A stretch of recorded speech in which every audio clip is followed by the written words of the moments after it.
Now who got a move rocking on? Now who wanna move crossing on? Now who wanna move bottom? If you got stripes and you let the city know you rock 'em, yeah, we got 'em, yeah, we fought 'em. Like that black and orange up on 'em, finger ball 'em, never stop it, till the beast and on 'em. Who they rockin' with the diamond stripes, flossing on the ring, Cincinnati, she's our queen, we gon' show the world who king. Orange in the day, black in the night, stripes in our veins, sparks gonna fly. The beast is awake, orange, black and white, 'cause when the jungle come alive, who day we ignite. Welcome to Bengals and Brews. I'm Del Upman, joined by a whole plethora of fellas today. Yeah. That's how I like it. I like a plethora of men inside my stream. What? I love your stream in my plethora. What? Why does that sound so sexual? Well, that's because it is, Derek. Oh, okay. It was 100% homosexual. Me and Dale got to think. Sorry, you're out. Fuck you. Man. You missed too many shows. I'm gone for 6 months. You were gone and the pork chop slid in. Got to watch out for that other white meat. I hear you. You're the whitest meat. I tried to mess with my lighting today. Did it help at all? No. It don't matter. Crip makes fun of me now, so you're clear. I actually think me and Greg are a lighter shade of white today than you. Look at that. It's your lighting. Yeah, I changed my lighting from it's not from ultra white to somewhat Trumpian. Oh my! As you guys talked about last Friday. Now he's just the whitest. Now he said he changed his light to Trumpian, so he's back to the whitest. But yeah, so Bengals breaking news. There is still no news with Trey Hendrickson, and he put out a statement with ESPN that Adam Schefter, I'm sure, was like a pig in shit getting to tweet that out and share that with the world. That the Bengals have had no communication with him since the draft. So since the draft has happened, they picked Shamar Stewart. They haven't even made a phone call, apparently, to him at all. Haven't talked to him. No progress with the contract. And honestly, I know it's whatever. There's a lot of time. A lot of people don't like his agent, blah, blah, blah, blah, blah. It's just a bad look. The Bengals are the franchise. They don't need – I mean, we are already viewed so shitty by the outside world, but you just continue to do these things. Like, you can't call the man at least so he won't be putting out these statements and just be like, hey, we still want to get a deal done. Any progress on the, our offer and your offer, meeting in the middle? But I don't think either side wants to budge. So what are you guys' thoughts on? It's hard. I think it's embarrassing, but that's like, they're not calling him. Like, there's been no talks since the draft. Like, that's crazy if that's true, right? Yeah. I don't know why he'd lie. He doesn't seem like a guy that would just make that. No, and honestly, probably what it is they're just saying they just probably gave him an offer. They're like, this is where we're at. Call us if you want to accept it. And then just left it there. And maybe, Trey was probably like, well, I want to negotiate a little bit. And they're not willing to come off their number, it sounds like. So, I mean, to be honest, like, I know Trey's like, I'm willing to sit out. I don't think so. I think that's, I love Trey, but I just think that he's talking shit. But the problem is that we already know your character. You know what I mean? He's a great guy, and he's got a good work ethic, and he wants to go family guy. Plus, if he skips this season, he's going to be on the north side of 30 going into trying to find a new contract. And I don't think if he takes a year off at this point, he's going to get that giant contract next year.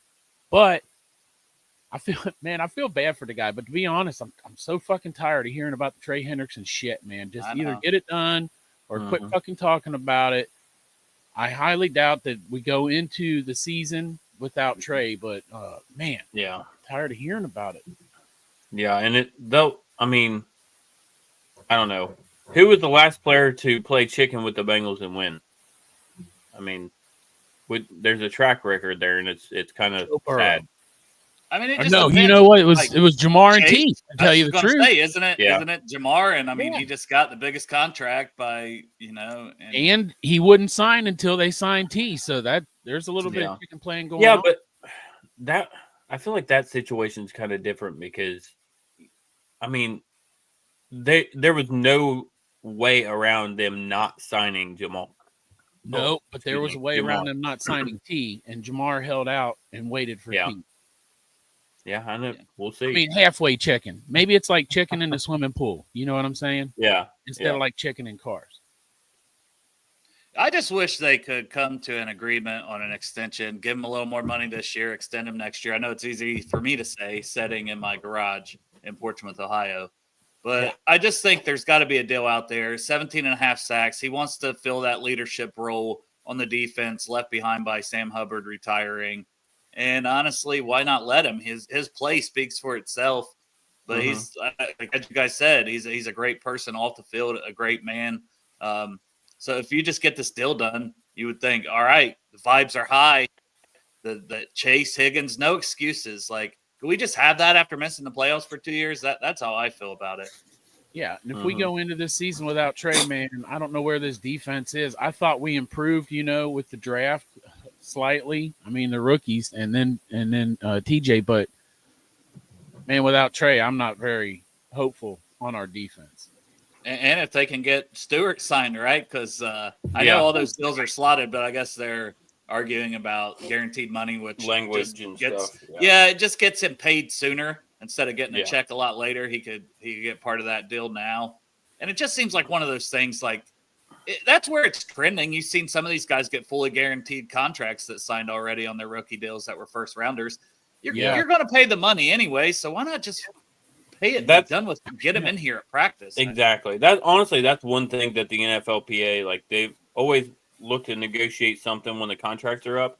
That's something they should do, in my opinion. Like, fix this shit to where there's nothing to worry about, no contract language, no nothing. Just get these guys in here and get them paid, and let's go. Right. They just need a pay scale like I have at work. Like, I can look directly at work and see what my raise is. And so they just need, like, here's quarterback 1 pay. Here's quarterback 2 pay. Here's running back 1 pay. In the NFL. And that's it. No negotiation. Mm-hmm. Well, then it would. Greg, are you going to use? Is Greg going to use his words today? Just writing down shit. I'm not going to read that. Like, I can't even read that. Goddamn word. That's a lot of words and chicken scratch. I could not read that. I can read chicken scratch because I have a 79-year-old. I was going to take a bow of silence till Trey is signed, but I may never talk ever again. Seriously. I mean, I'll be honest with you. Look, as bad as it was on the Bengals, his agent, I still have blame for his agent. I think it's bad on both sides. It's bad for the Bengals because, according to Trey, he was promised, if I have the same season like I did last year, probably even better, I'm going to be guaranteed a contract. And he said the coaches even know about this. So I don't blame Trey for being pissed off at all. I don't blame for being pissed off. This is coming from a Mr. Positive fan right now. And I'm just saying, man, this is very embarrassing right now. Love this team. I will still support this team, but I'm very hurt. This is very hurtful to hear. Extremely hurtful. The Bengals have, the Bengals and the Reds, 2 teams that make it very difficult to stay positive 100% of the time. Oh, yeah. No, Derek. I don't buy players' jerseys anymore for the Reds. I'm done spending. I've gotten Jay Bruce. I've gotten all these other Reds players. Guess what? They either go off and play for the Yankees or the Dodgers. I'm just waiting for Ellie to go to the Dodgers in a year or 2. I'm sorry. Yep. Hey, at least y'all got them Cavs in the playoffs, right? Yeah. Oh, something happened? Yeah. Hey, I'm not a basketball guy. They were down by 40 at halftime in a must-win game. Now they're down 3-1. Holy shit. They could have tied the series up 2-2. Oh, God. Crypt Keeper's got to be so happy you brought that up right now. Oh, my God. Well, all fairness for me, I did grow up. I do like the Pacers, so. Sorry. Oh, now Miller's not there, Greg. I don't watch that basketball, so I don't really know what you're talking about. I tried, man. I tried. I'll read the statement. The statement, this was put out by Trey to ESPN, so there's no misconstruing the words for anyone that hasn't heard it or any podcast listeners. So this is, quote, no communication has taken place between my camp and the organization post-draft. The offers prior to the draft did not reflect the vision we shared and were promised last offseason if I continue to play at a high level. Coaches are aware of these past conversations. Rather than using collaboration to get us to a point to bring me home to the team, they are no longer communicating. I have been eagerly awaiting a resolution of this situation, but that's hard to do when there is no discussion and an evident lack of interest in reaching mutual goals. That fucking sounds awful. I love this Sounds team. awful. I love this team, but that is, look, I get it's a business, but as JJ, I don't know if you guys saw, JJ Watt tweeted, like the team wants to make it a business, but the teams hate it when the players make it into a business. That's where the team's like, oh, that's not fair and all that. Well, guess what? You're going to treat it as a business. So am I as a player. That's just how it is. And I don't blame Trey for being pissed off right now. I love this team. I will continue to love this team, but this is very, very sad to hear. Very. And what even sucks more for Bengals fans, maybe not more, but now we're going to have to hear about it, about how the Bengals are cheap, the Bengals are, everything that you've been working so hard to fight as a organization. Once again, you're right back where you started. I just need Joe Burrow to go in and drop his nuts on the desk again and be like, get this done. Yes. Shit's embarrassing now. Get it done now. Or I'm about to go on the news myself. I'm about to make my rounds on ESPN. Fucking do it. And then, because shit, at that point, why not, right? I feel like that's the only way. When he just demands things is the only way they're going to do it. But now, I feel like he did, though. He asked for, 4 specific guys. And it was 3 of them. For Gesicki. Yeah. I want to get to this because people are asking, since I've got that popped up, the JOK news, Jeremiah Owusu-Koramoah for the Browns. They've already placed him on PUP. He's out for the whole season. I don't think that's unexpected. When he got injured last year, that's what people said. It could be a career ender. Yeah. So obviously go ahead, place him on there, give him the year. He is making some recovery, it said. So I think they're hoping he'll be back after this season. But it's just one of those things, hey, we're going to do this and move on with our team. Obviously, they drafted Carson Swessinger immediately with the first pick of the second round, which me and Chop was disappointed about. But they knew, and they knew this all along. So it's not shocking news, but it is kind of came out that he's officially done for the whole season already. Yeah. So, question. I won't say are we, because the chances of me waking up twice early enough in 1 week is probably very slim. Are y'all doing a live schedule episode release show? No. Okay. Didn't plan on it. Well, and that, it doesn't even officially come out until like 8:00 or something. And there'll be 20 podcasts, Bengals podcasts, that let's go live right now. And we'll recap it on Friday. Yeah, we can talk about it on Friday and give our predictions at that point and stuff. But early or way too early predictions where Greg will say we're not going to lose a game, but Well, I tell you what, it looks like it's not much of a secret. Looks like we're opening up against the Bills Sunday night. I've been seeing several reports. Don't know how true that could be, but if that's a Sunday night against the Bills, game on, Glengarry. That's the thing. Who knows? I love watching our corny videos that we put out every year because and hopefully this year might be a little different because I think they got a new media crew. But I'm looking forward to that. So I'm trying to head in the hole, bury everything and not hear all the crazy things because I want to watch their videos. I know there's an Aussie NFL that's really good with schedule stuff. I haven't seen anything about Bengals Bills on that one. There's another one too that I'm blanking on. But until they come out from one of those two spots, I'm not going to be. I hear you. I wouldn't tell anybody to be booking, looking at tickets for Buffalo Week 1 because who knows when that'll be. Now we do know opponents and stuff like that, but I don't think that's. There's rumors floating out there. Shit, weren't we playing in Spain or whatever? Yeah, something like that. Now it sounds like that's not the case. Sounds like it's going to be the Commanders from a lot of the stuff floating out there. So you just never know. But it literally releases Wednesday, and we'll all know by Wednesday. Let me ask you guys this: say if you had the option to play on Christmas or Thanksgiving, which one would you rather do? Just Thanksgiving, 100%. Yeah, probably Thanksgiving, I guess. I don't care. Both of them pay time and a half. Let's go. We get triple time on those days, but they don't ever let us work it. Derek on that day. They don't let us work it. That's the problem. That's why we get triple pay for mandation. That's why they never mandate us. Mm-hmm. Why'd you guys get quiet? Wait, I'm not going to get quiet about. I'm not going to get quiet about Midwest Best Barbecue and the Chop Shop, proud sponsors of this show. That is something I will never get quiet about. Check this. You know what I will not get quiet about? Friggin' Ian Cummings, dude.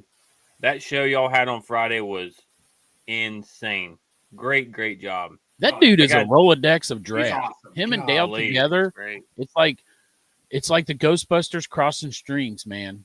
When him and Dale are both talking draft, be careful. Him and Dale together are like A1 sauce on a baked potato, man. No, it's not, Greg, because that's A1. Hey, on a baked potato might be okay, but just don't put that shit on meat. I actually bought a steak sauce from Pepper Palace down in Gatlinburg. Ooh. And by bought, you mean you stopped in the neighborhood at the farm stand and picked one? Yeah, you saw it in somebody's driveway. Somebody wasn't unloading their groceries, and Derek stole hot sauce right out of the I saw back some A1 and grabbed it. Wagon. Yeah. Hey, you joke. I'm going to take a picture once I get it built. People like, where's my groceries? The lady comes out of her house like, where's my groceries? And Derek's pulling away. Just peeling out. Hashtag farm stand, bitch. I got you eggs. I'm going to get a sticker for the back of my car that says hashtag farm stand. Yeah, right. You should. People be like, what the fuck is that? We'll jump into breakout players, which is what I titled this, just because, I'm cutting grass, I'm doing all this stuff, making my rest of breakfast for Mother's Day. Greg's what's the topic for the show? It's like, God damn it, Greg. I'll get to it eventually. Just ask me, biatch. I just set up breakout players because whatever, right? Yeah. And honestly, it's just one of those shows. Maybe I knew Derek was going to be on, and we would just talk about his farm stand half the time. So I didn't really even need a topic. I could, if I would have waited, I could have just said it 2 seconds before. Oh, there's Derek. Boom, farm stand. Farm stand Monday. Name the show hashtag farm stand. Yeah. Oh man, I love it. Join us on Bengals and Brews for hashtag farm stand. But breakout players will kick it around the horn. Derek's never on, so we'll start with Derek's beautiful face. You got a breakout player for the 2025 season for the Cincinnati Bengals. I actually do, and it's going to surprise y'all. But I think I said this when we were talking draft prospects, but I'm going to say Taj Brooks. And I know he's a rookie, so it's hard to break out as a rookie, but I could see like 8 touchdowns for the guy just because he gets, like, they give him the goal line opportunities, and I'll allow it. It in. I like that one, actually. I've nicknamed him the Tajmanian Devil. I saw that. I said something about the Taj Mahal, but nobody ran with it. Doesn't make as much sense. It's a building. It doesn't. You're right. Cool. You're right. It's honestly not as cool. That would work if he was like an offensive lineman because he's a building. He can't move. That would have worked out really well. He's the Tajmanian Devil now because he's like a bowling ball full of knives. Yeah, I was going the thick with a capital, all capital letters, I guess. But I agree with you too, Devon. But yeah, I'm excited for Taj Brooks, dude. Like that dude. Oh yeah, he just looks like a beast. Yeah, you're going to see a ton of Jordan Battle, so we might as well just all kind of talk about Jordan Battle. I mean, I think it's been, this will be the 3rd year in a row we've all thought since he was a rookie. Okay, he's going to really get his opportunity. Here comes Jordan Battle, and even halfway through the season each year, it feels like he's starting to break out. But this year, there's no ifs, ands, or buts about it. He's the starting safety to begin the season, and I think that's why he's a very easy candidate for breakout player of the year. What would that look like for you guys for a breakout season for him? We talking 100+ tackles, 80+ tackles, 2-3 interceptions, maybe a couple forced fumbles. Like, what's a breakout season in your opinion? Or just not a shitload of missed tackles and being in the right spots at the right time. Because you can go statistics, but you can also go logistically. That's where I'm at, Dale. Breakout season is like fundamentals, like solid, like very solid tackler. I don't even need Jordan Battle to get an interception. I do not.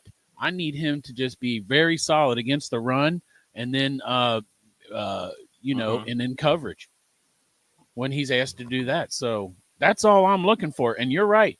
The reins are off. He knows going into this season, it's his spot. There's nobody else.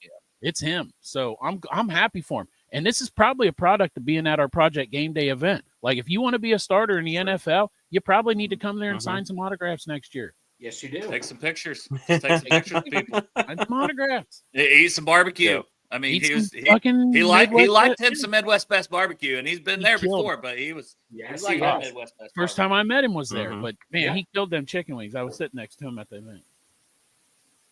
But that's what I'm looking for. Solid tackling. Yes. Whatever he gets is whatever he gets. The numbers, how they fall. I just want a good, solid player out there that people have to account for. Be in the right positions, right? I think that's so important. It's been very important for our safety.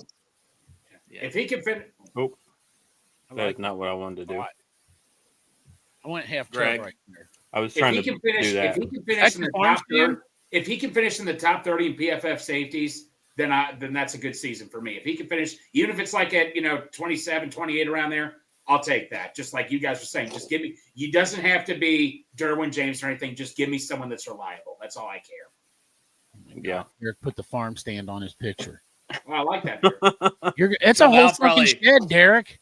That's what it is. Oh, did I change all of them? Like a little, but it will probably change. You're gonna make a whole grocery shed. That's what the plan is. I mean, look at that. I've been on your street. How much traffic you got to stock that bitch full up of eggs and bread and milk and shit?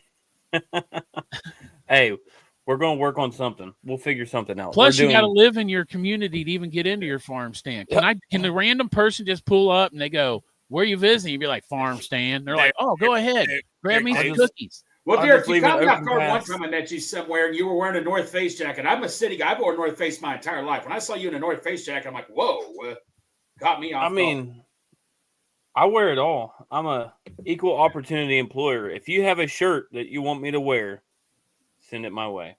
Oh, don't answer that. Your best job.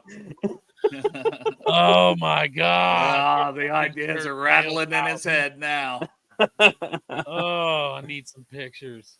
Oh, I love it. It's gonna be fun. Yeah, Jordan Battle. I think easy candidate. I think that's just being in the right positions. But yeah, I do think like safeties. I mean, when Dax Hill started, he had over 100 tackles, but how many times was he out of position? Things. How many missed tackles did he have? Took poor pursuit angles. So improve that, and it doesn't really matter. The rest the stats will come with it. But yeah, the PFF grading and stuff, I think that's a good spot too that Greg mentioned. But yeah, I'd like to see him because he can get turnovers. So I would like to see some splash play production, regardless of the tackling. Whether that's 3 interceptions on the season, that's a good solid number, and a couple forced fumbles, because he will come downhill and smack you in the mouth. So I think if he makes a couple splash plays like that, you get turnovers, you get the ball back to Joe Burrow. I think that would be a great season for him. Yeah, that's an obvious, easy work shirt right there. Yeah. We all knew. We all was thinking of that one, but we got to think of something even more creative because that one you can buy anywhere. Chop's got to really create one specifically for Derek. Right. Hey, when Derek starts his farm stand, will they also sponsor the show? Will Derek's farm stand, can it be a sponsor of the show? I mean, it sounds like everybody's just going to take all the food and leave me no money. So how I might? No, that's what the fuck I'm doing. I'm gonna come out there and make me a sandwich. That's part of the sponsorship, Chop. You just get to go and just come out and grab what you want. Yeah. Brother. Make sure you get some pickle loaf. Yeah, absolutely. Actually, the wife's mother made some lemon cookies that were freaking awesome. I ate like 20 of them bitches. Are they in the farm stand or not, Derek? They're going to be in the farm stand. I told her every time I eat something, like she's made blueberry scones that are made from, I don't even know what the bread is. What's the bread that everybody's been doing right now that everybody's big on? White bread or wheat bread? Wheat bread or pita? No, I can't think of what kind of bread is that your mom makes. Sourdough. Sourdough. Sourdough's good. I love sourdough. Yeah, she made some blueberry sourdough scones. Blueberries. Ooh, that sounds good. Awesome.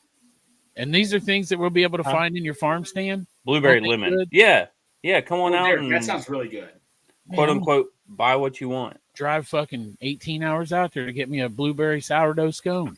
Hell yeah, brother. And a lemon cookie. And you might even have a chance to lay in bed with me, depending on.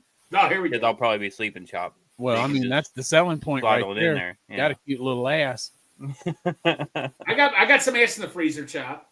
German ass. Is that like a golden ticket item inside the farm stand? It says like, "Come in and lay down with me." Right. That's no. I'll tell you right now, that's no golden ticket. If you find a key in the farm stand, that's literally a key to Derek's bedroom. He's laying in the room waiting for you. Farts. All I'm going to say is I. Then you go into Derek's bedroom where he doesn't have the farm stand; he has the fart stand. Yeah, that's what it is. All right. Breakout players. Here we go. Breakout players, farm stand breakout players. We might as well kick around the horn, and then you guys can give some other individual ones. But one that a lot of people are going to mention, and another obvious candidate is Miles Murphy, heading into year 3 at Edge, former first-round pick. Expecting big things from him, regardless of Shamar Stewart coming in, the trade contract situation, and Joseph Osai, right? You could almost talk about both of those guys together. Yes, but I think please. Miles Murphy, this is a big year for him because as Chop mentioned in a previous episode, after this season, they'll have to be making that decision like they did with Dax before next season starts on his 5th-year option. So if they're going to pick that up or not, you want to see some bigger flashes from him than what we've seen and some sack production. So what does a productive year look like for Miles Murphy to be a breakout guy? And maybe this one is a little more, but I'm a big, this is also PFF. Like, what's his win rate? I'd like to see a good win rate for this guy. I think he's been around 10 to 12 on true pass sets. Like, let's get that shit up to, 18, 17 plus at minimum is where I would like to have, another edge rusher. Anything above that, I think I would consider successful. And then finishing, getting even 5 sacks this year for me. But what are you guys talking about? You said 5. I say 7. I'm at 7. Like, if he can have 7, man, that's a breakout to me. Didn't Sam Hubbard 5 or something like that? No. I mean, you got to try to figure this out because you're going to get 5 or so sacks from the interior. Probably you're going to get hopefully 12 to 15, maybe more from Trey. Hopefully, right? Yeah, and that's a big thing too. Is hopefully we get one playing Trey. Without Trey, because if we're playing without Trey, and then you're like banking on the breakout from this guy. But I'm gonna say I agree with you, Dale. Like 5 to 7, somewhere between 5 and 7 sacks is. But also you want to see the pressure go up too. Yes. You want to see the increase in the run defense. You want to see some tackles for loss. So it's just you want to see a all more rounded player, in my opinion. Just do better, basically. And more snaps. Yeah. Increase snaps. I mean, yeah. Like what was Trey's snap percentage last year? It was like 70-80%.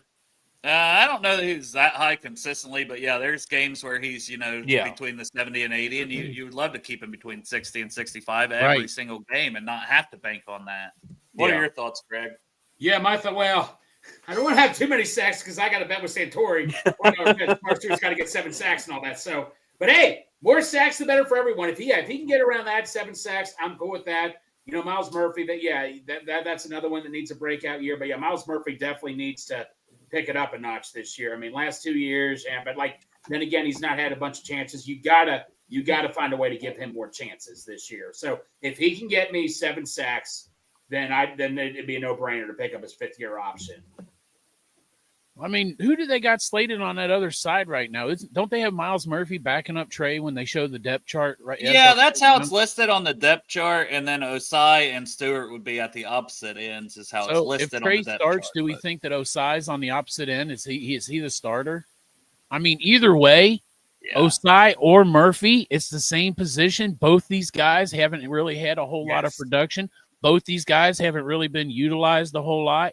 So, that's the two-headed monster right there. It's the two-headed defensive end monster is Osai and Miles Murphy. We need one or both of these guys to break out. And to tell you the truth, sorry, Joseph Osai, I'd rather have Miles Murphy because we're going to sign him hopefully for a few years. And we got Joseph Osai for 1 year with David Malagetta as the agent. So if he has some breakout season, which I actually hope he does, I mean, there's probably no chance in keeping him. So I'd rather have Miles Murphy and get him on a good deal. Now, that being said, if we've all talked about those two, I was going to go with Chris Jenkins. That's another all one. Right. So you could jump right into that. I'm going to stay on the D line. BJ Hill's a little hurt right now. I don't even know what's going on with him. He's got some kind of an injury. He's in a boot, right? He's in a boot. But I think that Chris Jenkins, I expected more from him last season, and I'm hoping that once again, under his former coach, Al Golden, knows what to do with Chris Jenkins and gets that spark going on him, and he just becomes that monster run stopper. And he gets. Wait, when did Al Golden coach him? Well, didn't he coach him like 2 years ago? At Michigan? Oh, What the fuck am I thinking? I don't know. That's what I was wondering. He's coached him yesterday, Dale. Yeah. Yeah, he coached him yesterday. Last week in practice. Yeah, last week in practice, man. There you go. Yeah, okay, Yeah. so there we go, man. God dang. You were on a roll, and then I was like, wait, what? No, You're then I brain figured fart out there, Billy man. Sideways. But with TJ Slayton coming in there, that's gonna be like hopefully goes back to when we had DJ Reader to help stop in the middle. And I think that Chris Jenkins is gonna get more opportunities, and I hope that his in this year he excels and he has a breakout. That would be great to have something on the interior like that. Well, and I think him and McKinley Jackson, like Divine mentions McKinley Jackson there, I think both of those guys have a chance to produce more as pass rushers because what you mentioned with TJ Slayton here. Same thing with BJ when he's healthy, right? BJ's not having to hold that line of scrimmage. So they brought in Rankins, and I don't think that was letting Hill be the player he can be as a pass rusher. And obviously you want these guys rotating, which is why I've still wanted a pass rushing D tackle. But you do hope McKinley Jackson or Chris Jenkins or both step up and produce more in that role this year. We need it. We need that interior pressure. How about our entire fucking D line? We need a breakout from our entire D line. Yeah, it's that meme that says "do something," and it's got them poking. Like that's what we're doing with the D line right now. Yeah, and I feel like the Bengals are kind of banking on these guys to have a breakout too. So I mean, the Bengals are banking on Al think Golden. Well, they are former University of Michigan defensive coordinator. Here's your recipes. Mix it up. Yeah. And you know what? As fans, we're all banking on Al Golden because we have no choice about it. We're all like, please, God, let the whole fix be Al Golden. Al because Golden they didn't do much shit else to fix our defense. And our besides O-line bringing coach three as well. rookies and TJ Slayton. Literally, actually, not besides basically. Literally, that's all they did. 3 rookies and TJ Slayton. Your defense is fixed. Boom. Yeah. I think another name that people are always going to bring up is Jermaine Burton. 3rd round pick. Did next to nothing last year. Chop betting that anytime touchdown almost every week. Just I waiting. feel like I have to do it again. You see the talent. That's the crappy part about that kid is, when he's out there, you see what he is capable of. All right, so I heard, and it's one of these other podcasts I was listening to. I heard that he is at his family's here in Cincinnati, and that he is at the stadium every fucking day putting in work. Good. So hopefully those reports are true. Hopefully, I mean, listen, not even just for my team, man, for this young man to squander this opportunity that he's got that other people don't get. You know what I'm saying? To take that talent, to squander it away. So hopefully for this young man, he's got his head screwed on straight. And hey, at the same time, I hope it benefits my team. And he's got prime examples ahead of him that just got huge contracts in T and Chase. That's like, oh, if I do this, I can make this amount of money. Yes, young man, go ball out and go get your money here in a few years. We would love that. Instead of just your rookie contract that you're going to piss away, and then you're going to be asking me if I want to upsize my combo meal. No, why go to Vegas or anywhere? We got slot machines here. So he literally doesn't have to go anywhere else. There's pictures of him. He knows where those slot machines are. They are there. Pictures. Any thoughts on him, Greg? Or it pains me because this could take away from my guy Yoshi and all that. And Yoshi, I thought he was going to be a breakout player last year, but I don't. I know we're on Burton, but I'm just saying Yoshi. I think we all know what his role is. He's a decent red zone guy. And I'm fine with that. But going back to Burton, if he balls out, the offense could be even more scary than it was last year. I mean, Burton. We saw the talent was there. He just and like John, what you're saying is true. If what you're hearing is true, that's great. If he can find himself and return, have him return kicks. Yes. That's exactly what I was thinking. Chop is his breakout could actually be. Burton could be more in the form of him being the return man for kicks and potentially punts both this year at times. And that could be a role because we've seen as a kickoff returner, he was very impressive. They would be the three-way receiver of Cincinnati.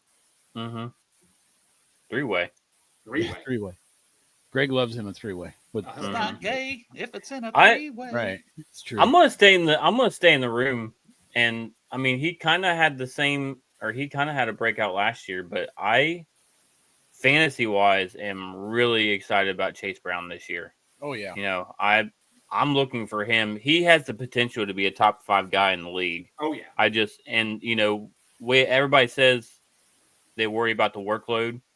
I think his workload will be reduced a little bit this year, but he has that explosive potential, and I'm really excited to see what this kid can do. He's improved his receiving ability. He's out there with Yoshi training. So I'm excited for this kid. And I mean, you can decrease his workload with P. Ryan, and whenever Zach Moss is able to get back on the field, he took that restructure, and Taj Brooks, who you started this whole thing off with. So I do think less can be more with Chase Brown. I'm not saying you got to decrease it by a ton. You still want him out there making plays because he's electric and can break one at any time. They had so many close ones last year. He produced phenomenally before he got injured. That once Zach Moss went out, his production was off the charts, as you mentioned, fantasy wise and different, but real life production. Well, not that Chase would get cut, but how many running backs do they typically put on the 53? 3. They're 4. They've kept 4, but it all depends on what their roles are and how they see them. I mean, they've kept 4 last year, wasn't it? Well, and they've had to go heavy at tight end. Yeah. Wanting to basically redshirt a 26-year-old Tanner McLaughlin last year. So having to keep that, they can go a little shorter there and have that 4th running back. And we'll see if Moss starts on the pup, if Moss is ready in camp, because that could be something that they just let work out if he goes on pup for 6 weeks. Yeah. Now, speaking of McLaughlin, that was my biggest dark horse. I know this is crazy. I know I'm talking crazy right here. But if I'm Tam McLaughlin, you look at Eric All, who's done for the year. If I'm McLaughlin, I'm like, hey, this is my shot here to really prove myself. And he could easily get maybe just a couple yards receiving. I don't know how they view him, but this is a big year for McLaughlin to come in and say, hey, this is my time to prove myself. This is my shot right here. So who knows? The issue wasn't the receiving capabilities, was it, Dale? I think no, it was he wasn't big blocking. enough. Yeah. Yeah, he needs to get better as a blocker. He had tons of receiving production because he broke like a lot of Gronk's receiving records at Arizona. Yeah,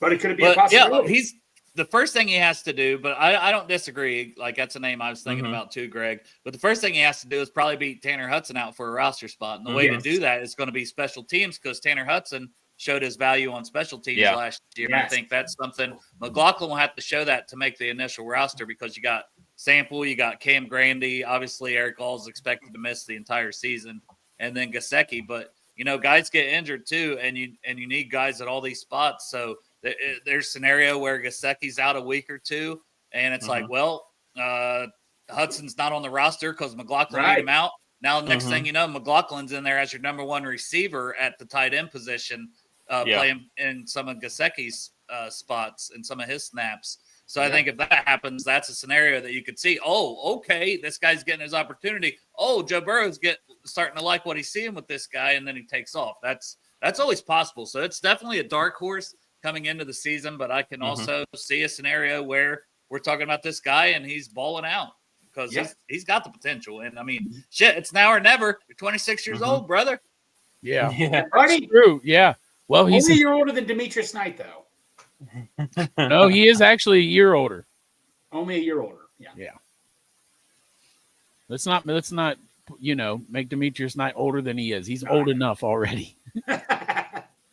I think another candidate is going to be Josh Newton, and it just depends what happens with the cornerback position. So does Dax Hill end up in the slot ultimately if everyone's healthy?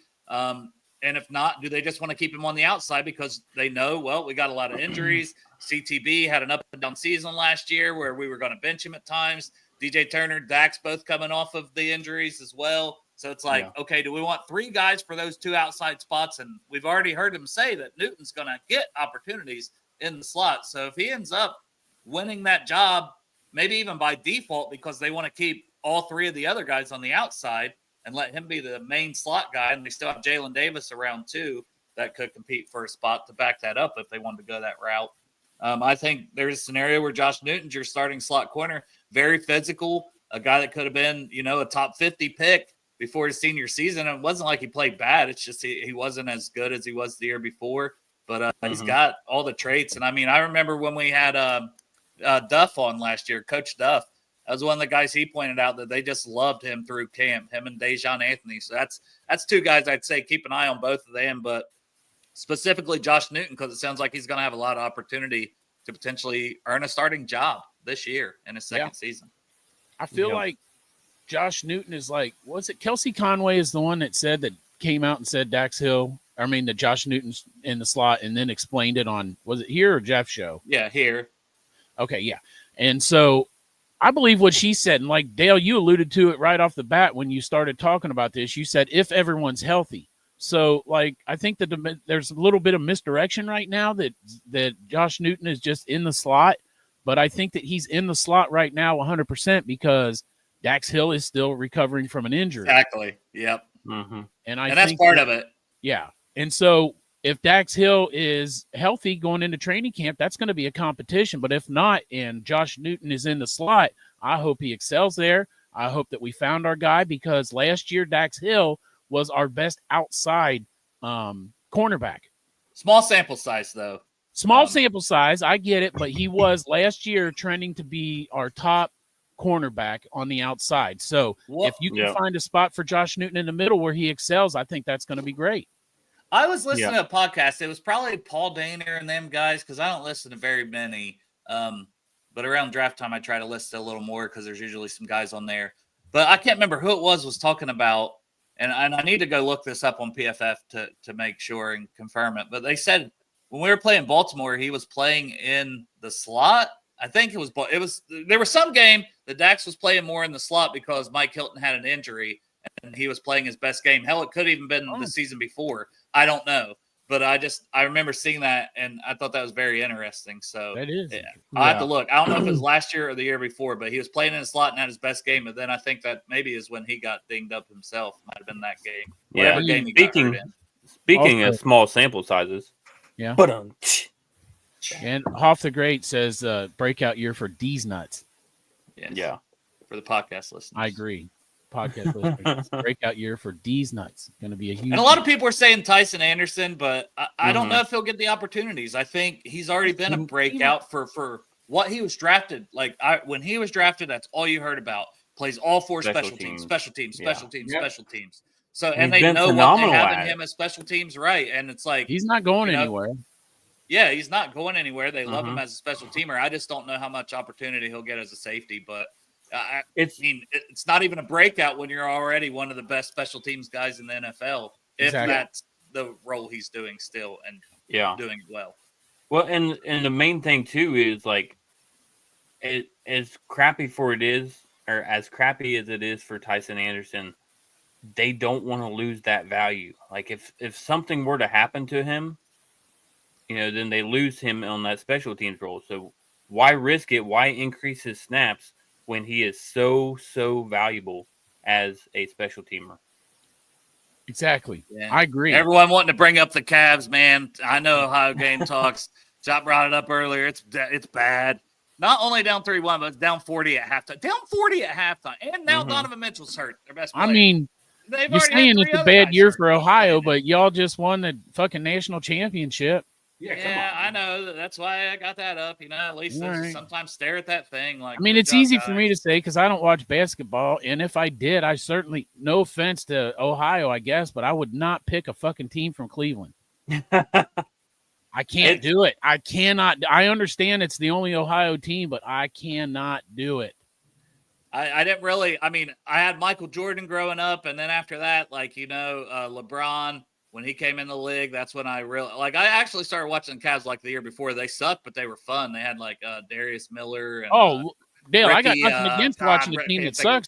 I'm a fucking Bengals fan. I can watch the shitty. But then they get LeBron, and it's like game on, and then LeBron leaves, but I couldn't leave. That was my team. I was with the Cavs at that point. I left the Cavs, then I went to the Heat for 2 years, and I went back to the Cavs. Yeah, I've stayed with the Cavs, the Cavs. Maybe they're pacing themselves, Crip. Yeah. But I do think they're done. I think what sucks the most, but I kind of had that feeling all season.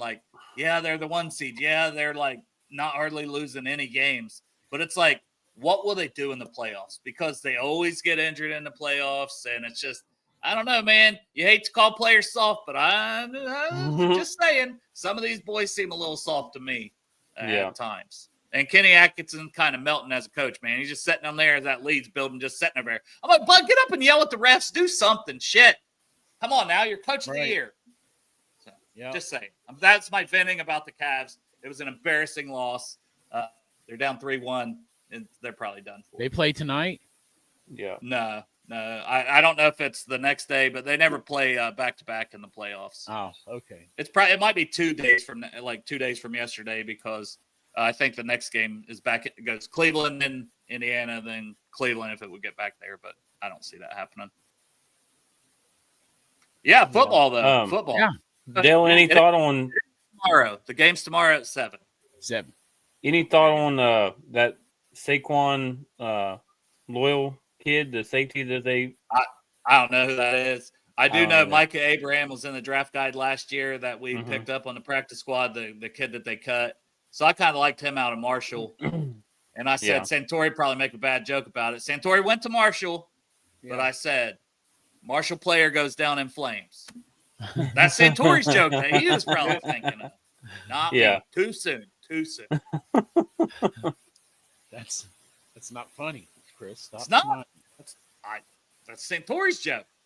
Because he made a joke about. I know, and I didn't get it at first. My nephew just graduated from Marshall this weekend, and I was telling him that, and he puts like a plane and says, "We are." And I'm like, I said, "Too soon, buddy." So I'm just saying. And I was like, I didn't get it at first, and I was like, "Oh yeah, that's right.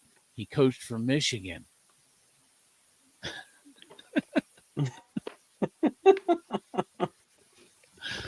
Oh shit, man! Nice call back, Chop. Perfect. I mean, Ohio Games taking a drink of water too. I don't necessarily hate Columbus teams. It's just not my team. I just started watching.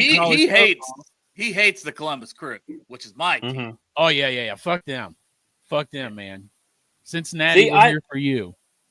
FCC. Maybe I'm a weird fan and everything, but I was a Crew fan long before FC came. And that's cool.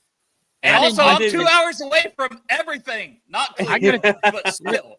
I'm still not even a soccer fan. I'm just an FC Cincinnati fan. I was just telling Greg, like, oh my God, we have to go to a game. I was like, clips of the Bailey were coming up, and I'm like, bro, you guys gonna sit there and jump up and down the whole time? Yes. I want to watch you. That's where we were in the section where Jeff made the guy pull his pants down. That's right. Greg likes it because people rub their dicks on his back there. Rub a stick on my back. It was that far away though, Greg. It counts. But yeah, I'm not a soccer fan. I'm an FC fan. Yes, me too. And one of those. Well, you're a soccer fan then. You've got a soccer team. As far as Ohio State goes, I'm an LSU guy, and I mean, they're in a whole different level. So no, I mean it's like same as UC. It's not SEC, so what the fuck? It doesn't bother me. We need to plan a day where we'll all go to the FC game and watch one. God. Yes. They're playing Columbus. We're playing Columbus, and we'll get our black and yellow on. Black and yellow. I've got a Crew jersey somewhere. I just got. I used to have one when I was when I was in high school. I think. Yeah, I was in high school, but I was about to say it's like I was 150 pounds in high school. There's no way in hell I'm fitting in that. Oh yeah, I'll definitely couldn't fit into it. I don't think I even have it anymore. Yeah. I remember going to they had an all-star game there. I can't remember. It was my freshman or sophomore year of high school, so I don't even want to say how long ago that was. But a long time. Tina is on right here, man. Yeah, Bengals and Brews night at FCC. Dale, you can sleep in my sweats there for the night. And I'm with Jungle Jerry. The FCC camp with me.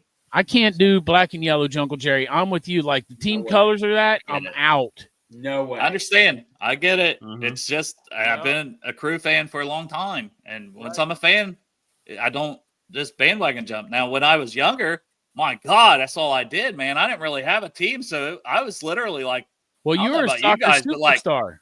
A lot of people don't know, Dale. No, I mean, even I wasn't with the Bengals till after I graduated, went to a game with my cousin, and talked about that. That was Carson Palmer. John Kitna was actually the quarterback, but Carson Palmer's rookie year, first game I went to. then I was hooked, obviously, and diehard Bengals fan. And you were a big before soccer that, man, player. I liked the Rams when they were the greatest show on turf with Kurt Warner and Marshall Faulk, Torrey Holt, all those guys. I was a big Rams fan in high school. Me too. And you had the St. Lunatics, Nelly, so it just kind of fit, like I was Bengals. I like this, I like that. I was a Bengals fan, but then I took a break. Like I didn't watch football. I spent my time getting high instead all the time in my 20s. And then when I was at the radio station, I would just put on TV, and for some reason they played the Jets all the time, and I became a Chad Pennington fan. And then back to the Bengals when I started getting serious about watching football, and I was back to the Bengals. So a hiatus for marijuana, which wasn't the best choice in my 20s to focus on that, but and then now I'm back. And that's why you thought Al Golden, Coach Chris Jenkins, just exactly a year ago. Related to my 20s, and my brain looks like Swiss cheese now. I'm donating it to science so they can see what the fuck is going on. That's smart. Yeah, I'm here for it. You guys think Cody Ford will be a breakout candidate? Can you be a breakout candidate when you're 47 years old? Listen, here's where I stand with. Is he 47? Shut the fuck up. He is not. It wouldn't be hard for me to believe, except that I think he did go to college with Orlando Brown Jr. too, right? Yeah. Yes. All right. Okay. You had me thinking. I hope he's not a breakout player because of this. Because Cody Ford's a backup, and if a backup is a breakout player, something fucked up happened. I agree. Either we didn't get good starters, or somebody got hurt, and so no, I do not want Cody. Look, Cody Ford, I love you. Be a solid-ass backup player for us, please, sir. Yeah. You could be. They're valuable. You could say Amarius Mims could be potential breakout. Yeah, his breakout is don't get hurt. That's what I was going to say. He's playing every fucking game. Yeah, Amarius Mims' breakout is all three of us. Play all the snaps. Oh, man. I'm sure Greg was thinking it, too. But No, I'll tell you another breakout that hasn't been talked about. What about both your Michigan guys, DJ Turner and Dax Hill? Yeah, both of your Michigan guys. My Michigan guys. You're a Dax Hill fan. Oh, stop it, Derek. But Chop is the DJ Turner fan. I was a Dax Hill fan. I'm still a Dax Hill. I will die on that hill. Pun intended. You would die on Dax Hill. Yeah. I'm getting the look. Is Cam Taylor Britt a breakout player in your She opinion? said, what's the look? No, I said that's not the look. Tell her you still got 8 minutes. Oh, that's the I'm getting laid look. No, it's not. I'm just kidding. Oh, man. Is Cam Taylor Britt a breakout player this year? Please. I hope that I'm not sure what this look is. I can't figure it out. I missed you. Oh, they miss me. That's the look. It's go spend time with your kids, you piece of Yeah. shit. That's that look. That's what it is. So you had it right the 100%. first time. That's what you thought the look was. And she said it wasn't the look. But you knew exactly what the look was. Yeah, exactly. Yeah. All right, Derek. I gotta go make my family happy, I guess. Yeah. Darn it. I love you wants guys. that I'm booty so licked. glad to be back on. We'll see you in a I'm couple gonna months. I'm gonna try to get no sleep on Friday too, so I can come in and. Well, that ain't gonna happen. Be So we'll back see you in on a the couple months on the show. See you in 2 months, Yeah. Derek. Love you guys. Farm stand. Hashtag farm stand. All right. Hashtag farm stand, baby. Well, that Now was Crips is surprising to have Derek. It was nice. And so for all the podcast listeners and also the ones watching on YouTube and Facebook and Twitter, yeah, Derek's still part of the show. Yeah, as I wear my Juice Gang hat, you're just gonna rip on CTB, gonna end up on the bench. The scheme. No, dude, it's whatever. Like he wasn't playing good last year. Like I love Courtney and Daryl. Yes. I still proudly wear this hat. I got a CTB jersey that says Juice Gang on the back of it. I hope he plays better, right? But if he doesn't, I want the Bengals to win. So if that means Cam's on the bench and DJ Turner and Dax Hill are our two best outside corners with Newton in the slot, so be it.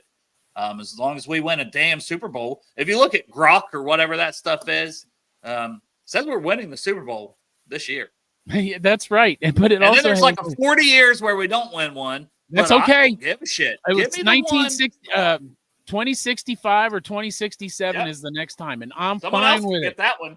Yeah, I'm cool. they can have Give me it. the one. Give me the one. It's But then did you see Gronk also pick like London, Paris, New Mexico City? Or not Mexico, Mexico City. Did you see those in there? It's possible. I think I've seen it before, but I know it was circulating again. I think it's literally the same one I seen. Man, I do not look. I don't need to tell you the truth. I'm not even a big fan of the international games because I know that that's what's going to happen sooner or later. This is going to be like an international sport.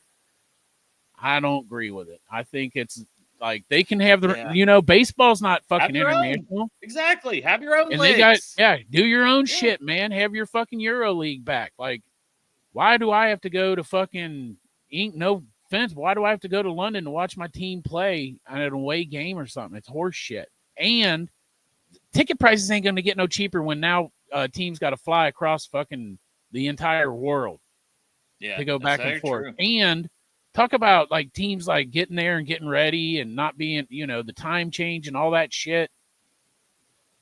Yeah, it's just a lot, right? It was always a lot when you're going from one coast to the other. So let's just add other continents. It's sell out, man. It's them goddamn dollars. Like, oh, we can make 10 more cents if we fucking play a game in Japan. Yeah. I mean, these guys do have tickets. I had tickets for 4 years. Hold on, let me get the sticker. This is always a good opportunity. Yes. For 4 years, but I will not have season tickets this year. I still hope to go to some games, but I won't have season tickets. Getting too expensive. Like doubled over the 4 years. Yeah, I have extras, so Dale's welcome to mine any game he wants. Yeah. You're going to need a parachute, though. Yeah. If shit goes sideways, you're going to need something when you jump out, because you can literally just jump right out the back of the stadium for safety. Yeah, and I don't know. I don't know if that's a good place for me to be when I'm watching the Bengals. Right. Yeah. Like your fire exit, if you got a parachute, just like lean back too far and you go right over the wall and just hit that cord. It's like, oh, we gave up another game-winning touchdown because the defense couldn't get a stop at the last second. Yeah. You don't have to fight the crowd out of the stadium. Just bring a parachute. And they're not cheap. There's no cheap seat. That's why you ended up getting rid of yours, Dale, because they got rid of the cheap seats. There's nothing. They actually have seats at Paul Brown. There's not even a seat. It's a standing place. Yeah.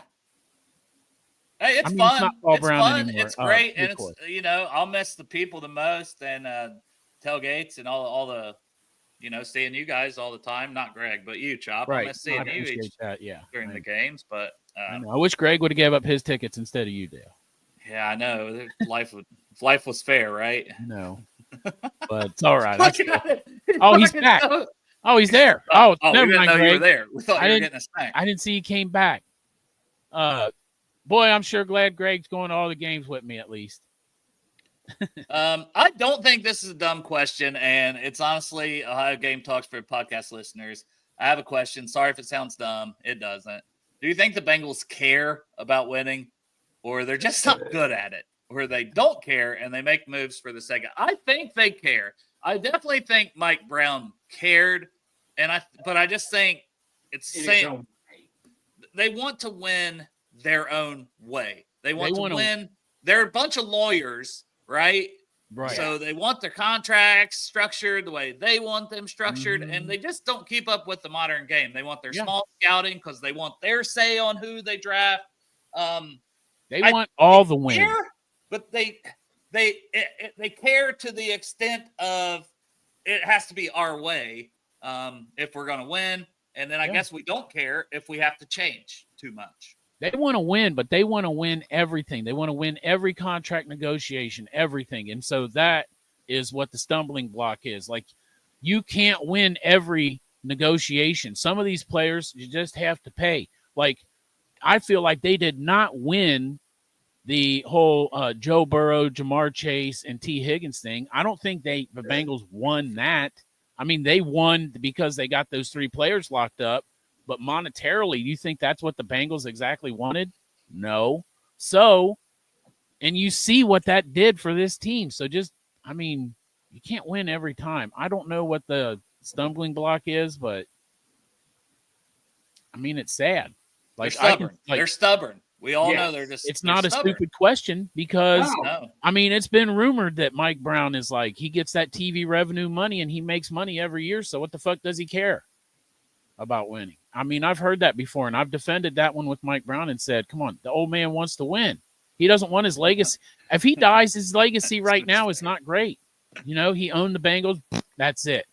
But if he gets with a Lombardi before he goes, then that's something, you know. So I think Mike Brown wants to win.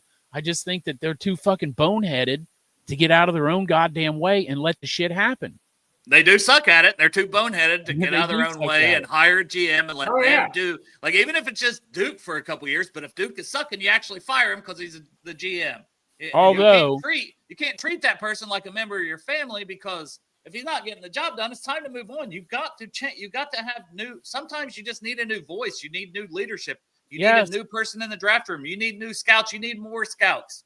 You need to do things different than you've done when the results are not what you want them to be, and you underperform year in and year out. But don't get me started on this front office, because that is the biggest problem with them. You've got Joe Burrow. Hey, here's golden goose, man. Here's this golden goose. So let's fucking blow it. I take it, Chuck, this is a bad time to say, get my Make Bengals great again shirt right now, right? Yeah. Perfect time. Earlier, remember when you were talking about all that Trey stuff, I popped this one up in the corner. Yeah, I saw it. It made sense. Yeah. I mean, it's just like there's no reason after we went to the Super Bowl and stuff, you know, and even last year, there's no excuse to not make the playoffs with a healthy Joe Burrow all season. There's just not. And then it's like, well, they're going to be aggressive. The aggressiveness was, okay, we'll actually make some coaching changes. Okay, but you should also be more aggressive with the way you structure contracts so you can get more players in here. And I ranted about this stuff all through free agency. It's why I haven't been as pissed during the draft, because they fucking if this season don't go as it should, just like the last two didn't, they fucked it up in free agency. They're not aggressive enough. They're not willing to restructure contracts differently. That's the issue. And until they do that, we're all just going to be coming on here every year and fucking banging our head against the wall because they just won't change. Exactly. And what I was going to say about Duke Tobin is that he's family. He's a cousin. He's a brother-in-law. He's a stepson. Whatever the fuck he is, man, they're not getting rid of him. Like you were just saying, Dale, about the free agency, Duke Tobin. And he's a Brown now. They're not getting rid of him. He's not the GM. He's player personnel, whatever, but he is family and not going anywhere. And he's the one that came out and alluded to the fact that we were going to be active in free agency and make all these moves. But it was just Al Golden.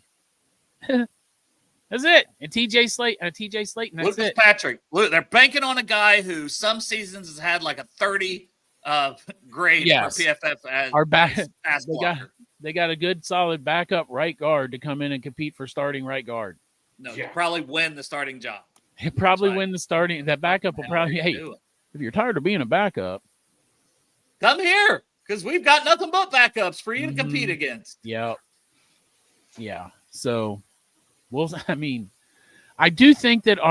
honestly do think that our offensive line improved. I think our defense improved. I do think it improved, but if without Trey, I don't think it improved actually. Like I do think that we got three good players in the draft that I can see Al Golden's vision, but without Trey, I don't know where we're at. Dustin, to me, it's even the amount of bodies. You know, I know you could say you don't win the offseason by winning free agency. If that's the case, the Cleveland Browns would have how many Super Bowls, right? They're always the offseason champs between free agency and the draft. I understand that. But it's when we went to the Super Bowl and how aggressive we were in free agency and all the bodies that we stacked, you're not going to hit that many. But I just feel like we've regressed a lot ever since then. Honestly, the last 2-3 off seasons, we're back to bottom of the barrel type free agents instead of just give me some of those mid-tier guys. Yep. I'm not saying go out and sign the superstars. I'm saying sign some of the mid-tier guys that would be on your roster, and maybe they start out as depth even, but you've got them there. I mean, there's so many guys year in and year out. How many times are we down all these cornerbacks? And Greg has said on this show and begged 100 times to sign a free agent corner every offseason, Stephon Gilmore or someone like that, you know, because the injuries happen. So and guess what? NFL.com still came out and said we need to sign Stephon Gilmore. How about that? What the hell do I know? And you know what? We could still bring in Brandon Scherf. Yeah. He could still come and save this. Like that, what the hell do we know? And then it's competition. right? It's competition for these other guys. Because guess what? They're already here. If they're underperforming, guess what? They're not starting. They might not even make the 53 because you have more competition. That's the type of free agents. I just throw more bodies at it. Instead, it's like, we'll bring in 20 undrafted free agents. I know other teams bring in these guys too, but it's like, you've got a real shot to make the 53 here. It's a selling point for you to come here. But it's also like, you are trying to win a Super Bowl. You honestly should not be counting on undrafted free agents to produce or contribute during their first season in the league because you fucked up managing your roster before the season started in free agency because you're not willing to spend that extra money or get creative with contracts. That's my complaint. Yeah.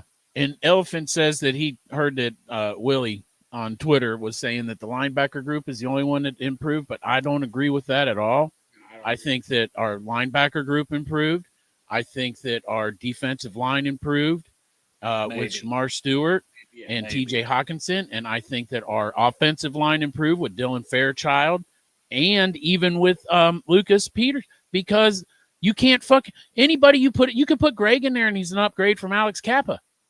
From who last literally year. won the triple crown last year, number one in sacks allowed, pressures allowed, and whatever else. So I don't agree with it either. I think that we improved at multiple spots. Maybe potentially. It's a lot of hope and a lot of coaching changes that the Bengals and us as fans also have to just bank on and hope. I even think Taj Brooks improves our running back room.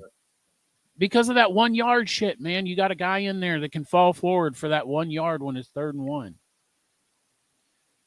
Yeah, and I mean, you expect like if Mims can stay on the field, you know, and Orlando Brown can stay on the field, you feel like you got two bookend tackles, you know, and Ted Karras has been a rock solid center. So yeah, you're just hoping to get more. The offense, we know it's more the defense, right? I just would have liked to seen a little more investment in the defense. I would have liked to see them try to do something at linebacker or safety to improve that spot prior to the draft. I would have liked to see them brought in some kind of pass rusher, even if it was old ass Calais Campbell we talked about a million times. Yes. And that's a guy we've talked about for years. Even Dalton Risner, you know, we've talked about him for years. When he is on a team, he performs well. He's not bad. Like he'd be so much better than what we've had. So it's just like we're asking for these smaller signings that we know would be improvements from what we have, but the Bengals are just too fucking stubborn to make them at times. Dale, here's a hot take. This next offseason, we're going to be saying we need to sign Calais Campbell. Yes. Probably. This man will be 78 years old. He'll be 78 years old, improving every team he goes to, and the Bengals will still be passing up on him. Yeah. But yeah, good show, guys. Yeah. I don't really have a topic for Friday either, so we'll just kind of see what happens. Schedule release. There you go. Yeah, there you go. Oh, yeah, we'll talk schedule and we'll do predictions. Yeah, that'll be a good one to do Friday. So, and we will win every single game. Yeah, I want to actually break it down. Last time I said that, it turned out horrible. Yeah, we're going to try to be very critical, realistic, the best we can. And I'm going to keep in mind that we always fuck up against like a couple teams that, like on paper coming in, it should be like that should be an easy win. Patriots, right? Carolina, you know, the Jets a few years ago with Cooper Rush, Mike White, Cooper Rush, Mike White. And you can't predict the injuries Andy on Dalton. changes, but yeah, there's just a lot of like Carolina almost beat us right in that stretch, but New England, you know, we would all say, I'm sure we all did say last year. That's a win. Week one. No, I think we were talking about how many we could start out 7-0. Yeah, you guys constantly kept saying we could start out 8-0. We could start, and it's like, bro, we lost the first fucking game. So we're going to really break it down when the schedule comes out. Yeah, we need to. I sure would like to see other teams that play us punt. I'd like to see their punter out on the field more. Nice, right? I was remembering that Commanders game where there was no punting at all. Neither team, neither us or them, punted ever. The punter's only job during that game was to hold the ball for the extra point.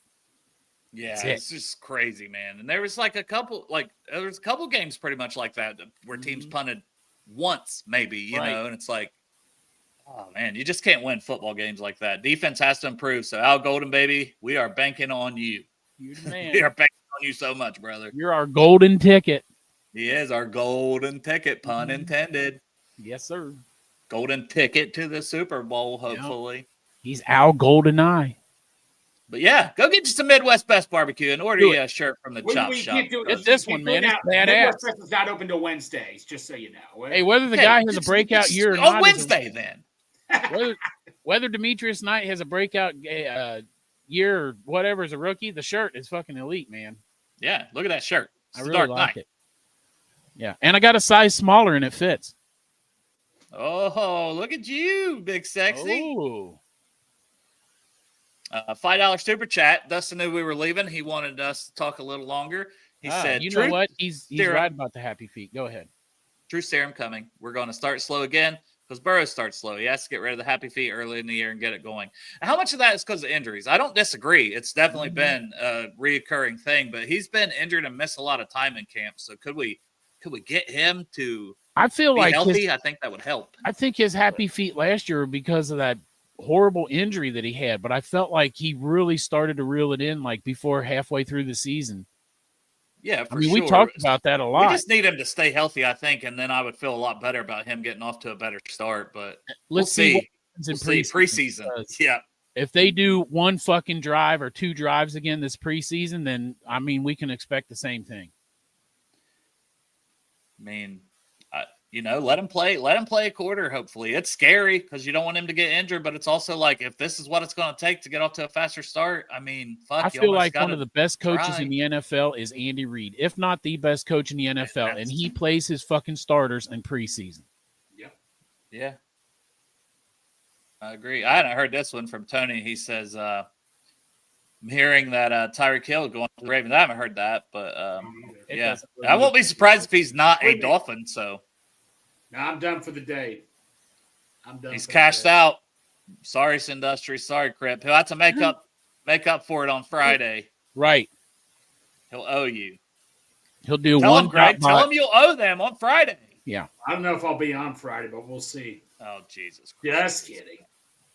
All right. Appreciate you guys for tuning in. We will be back on Friday. We will know the schedule by then. That schedule release is Wednesday.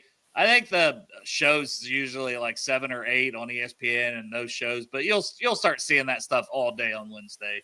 Just go on Twitter or wherever, and you'll see people posting, "Oh, this one." The whole schedule will be done before the show happens. But I appreciate everybody tuning in. Love you guys. Everyone have a great